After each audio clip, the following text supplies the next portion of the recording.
Hari Om, Shri Gurubhyo Namaha. I'm going to talk about verse 4 of Ishavasya Upanishad in this recording.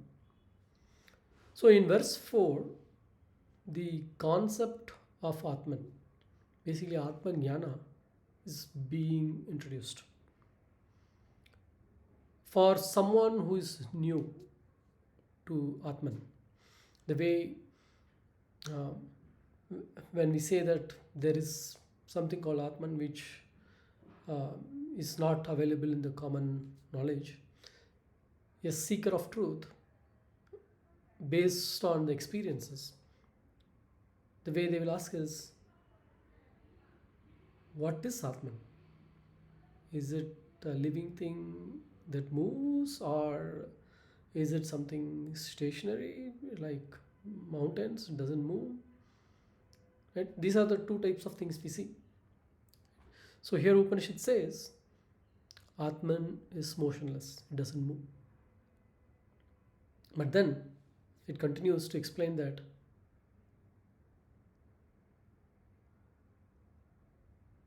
it it is ahead of anything that moves as well.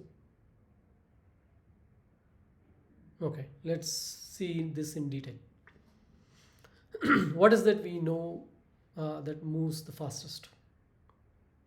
Right? Light. As per science, the light moves the fastest. Is there anything that can move faster than light? Actually, if you think, yeah, the mind that's thinking. Mind can travel faster than anything, because sitting in Bangalore, I can be in Europe, America, wherever I want. Right? So, Ishavasya Upanishad says that this Atman is there even before mind reaches wherever the place is. So it's saying it's faster than mind. It moves faster than mind. So how is it that it's motionless and at the same time it moves faster than mind? Right? The only way, if you think it's possible, is it's here and there. So that's why it's motionless and it is there, right? Which means it's here and there and basically everywhere. Wherever mind goes, before mind reaches, Atman is there. Interesting. Okay, so this is one possibility how Atman is being introduced. Right? The next question that usually comes is, oh, okay, can I experience this? Right? When something is there, we want to either see it or hear it to know that it's there. That's how one is used to knowing. Right? So here Upanishad says it is beyond the senses.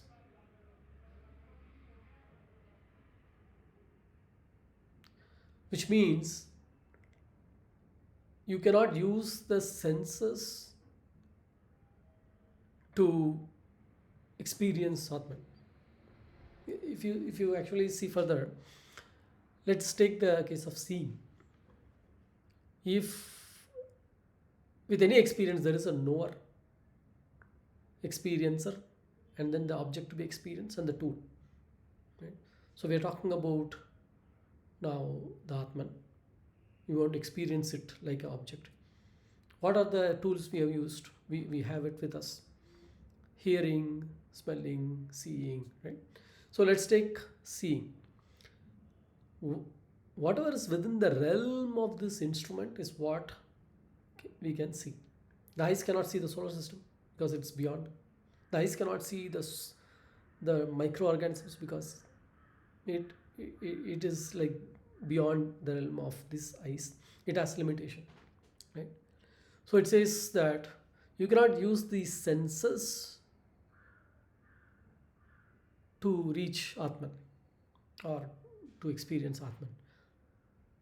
And then it says, in fact, it is because of Atman, or Atman is the one that's powering or that's giving the power to all these senses. Atman is the one that makes the eyes see, ears hear, right? That seeing power, hearing power is given by the Atman. To give an example, we see that uh, a bulb gives light, a fan rotates and gives air, right? What is behind them? It is the electricity. Like how electricity powers the bulb to give light, electricity powers the fan to give air. It is the Atman that gives the power to these senses. And so you cannot use the senses to see or experience the Atman. So this is what is covered in verse 4. So let me summarize. So when Atman is introduced, the Upanishad says it is motionless, it is one because it is everywhere, and it is faster than the mind, the one which we know that we know can move the fastest mind.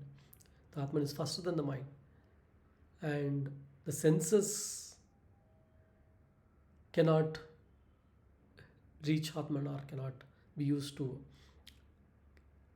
experience Atman, right? And it is in fact the power behind all these senses, and it is Atman is the one that makes every activity possible, seeing, hearing, smelling, every activity possible. Hari Om.